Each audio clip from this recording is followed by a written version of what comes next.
नमस्कार, मैं हूं आपके साथ चांद सिंह पुंडेर। एक बार फिर से आप सभी का स्वागत है स्टार न्यूज पल्स यूपी 19 हकीकत आप तक चैनल में। देश दुनिया राज्य की तमाम महत्वपूर्ण खबरों की जानकारी के साथ मात्र 10 मिनट में जानेंगे बड़ी खबर। पर उससे पहले अगर आप लोगों ने चैनल सब्सक्राइब नहीं किया है, आप चैनल सब्सक्राइब कर दीजिए। अगर वीडियो आपको अच्छी लगी है तो लाइक करके कमेंट बॉक्स में बताइएगा कि आप वीडियो को कौन से जिले, शहर, गांव से देख रहे हैं। आइए नजर डालते हैं बड़ी खबरों पर आपके नए अंदाज में।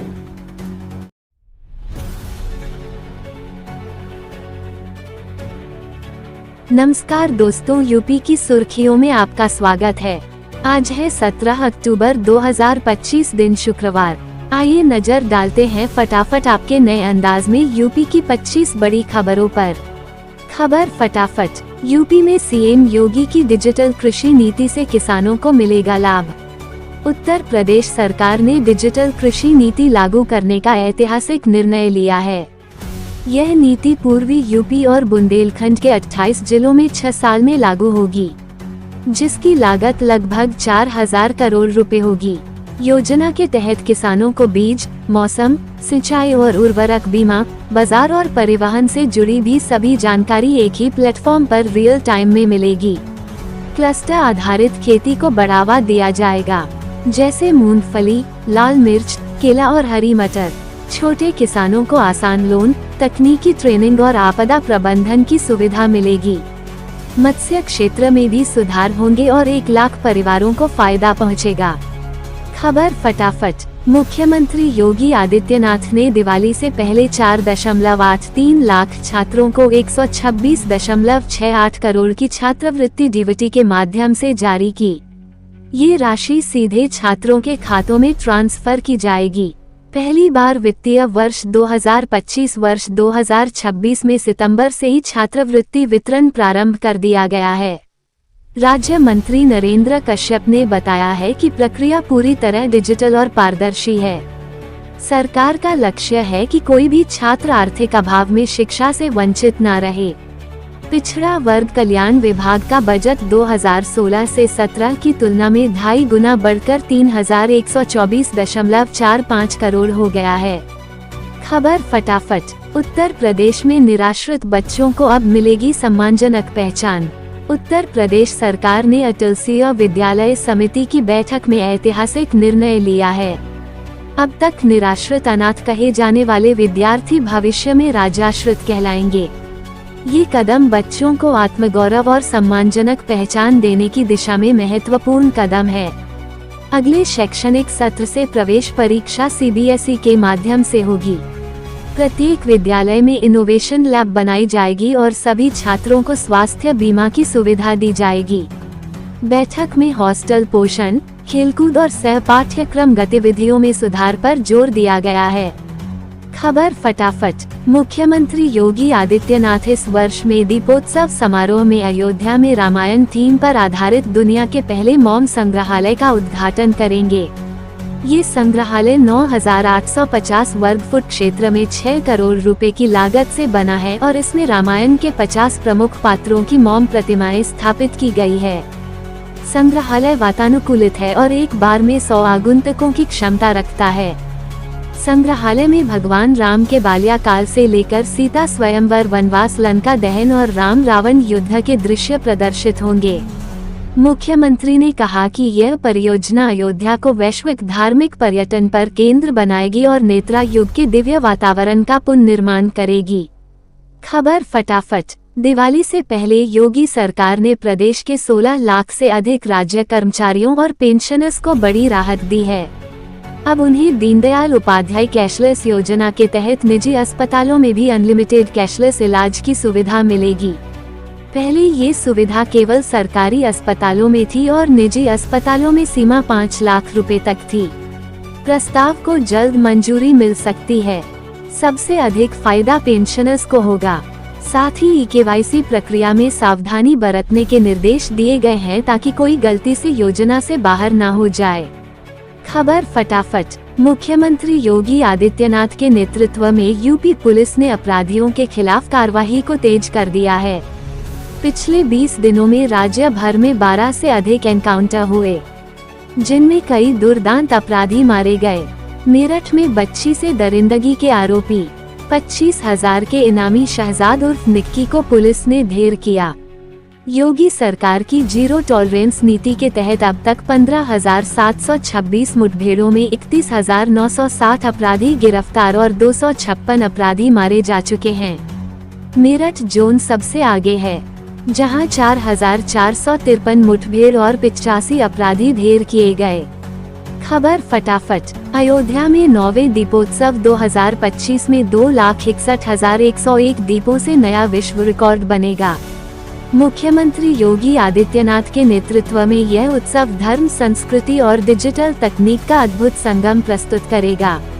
धर्मपथ पर 30 डिजिटल पिलर लगेंगे, जिनमें रामायण के प्रसंग दिखाए जाएंगे। राम कथा पाक, राम की पौड़ी, हनुमानगढ़ी और सरयू घाट तक रोशनी की घटा बिखरेगी।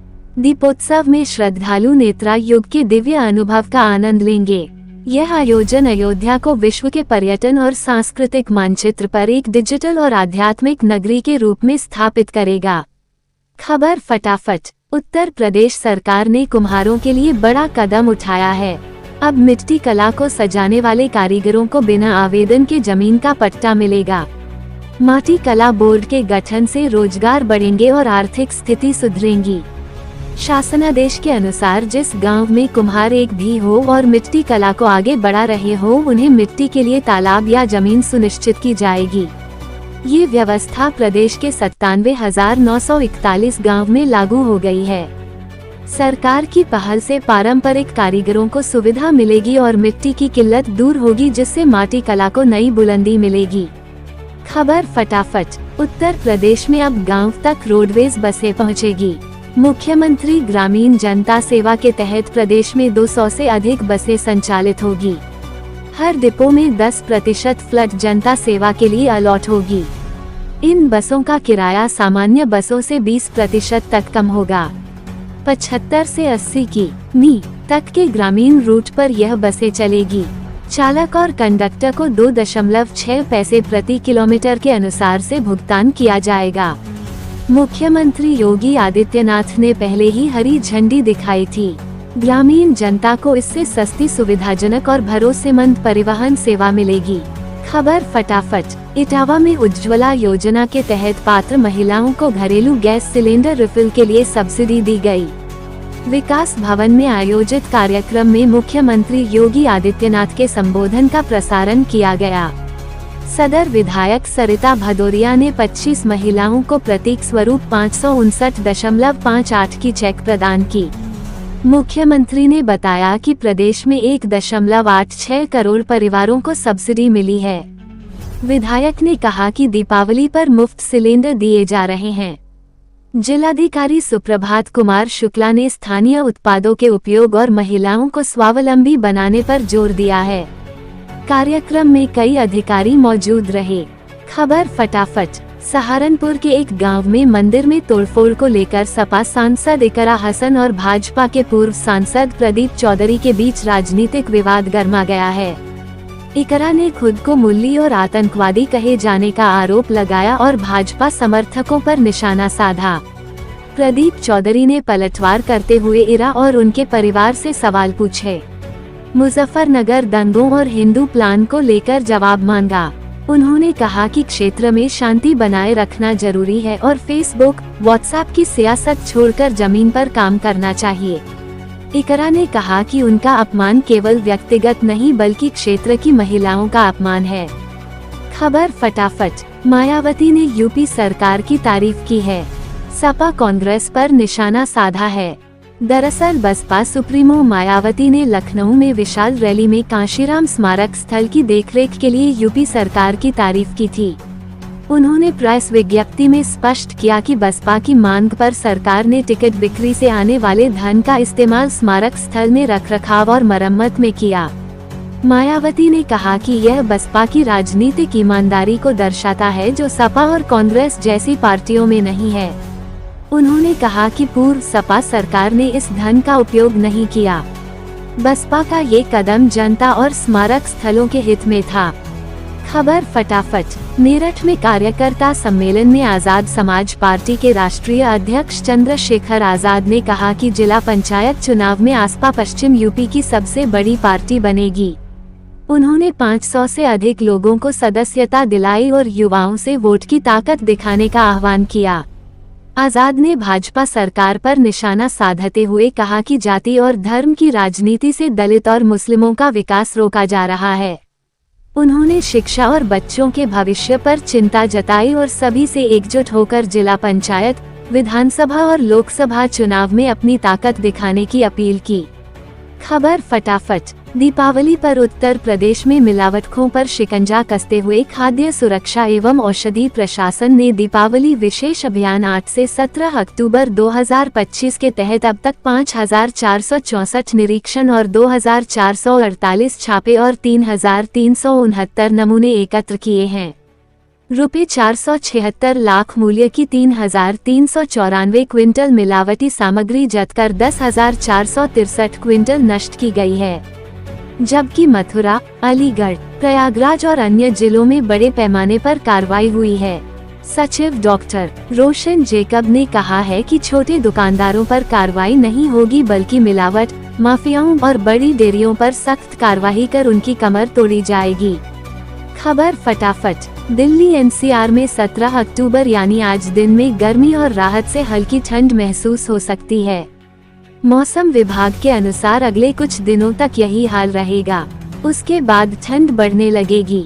उत्तर भारत के राज्यों यूपी, पंजाब, हरियाणा, राजस्थान, उत्तराखंड और हिमाचल प्रदेश में हल्के बादल रहेंगे और रात में गुलाबी ठंड का एहसास होगा। पहाड़ी क्षेत्रों में बर्फबारी शुरू हो गई है, जिससे शीतलहर का असर मैदानी इलाकों में भी दिखेगा। कोलकाता में मौसम शुष्क रहेगा, हालांकि बंगाल के तटीय इलाकों में हल्की बारिश की संभावना है। स्टार न्यूज प्लस यूपी 19 हकीकत आप तक चैनल पर रोजाना लगातार ताज़ा खबरें पाने के लिए चैनल को सब्सक्राइब करना ना भूले, ताकि हर अपडेट आपको मिलती रहे लगातार सबसे पहले।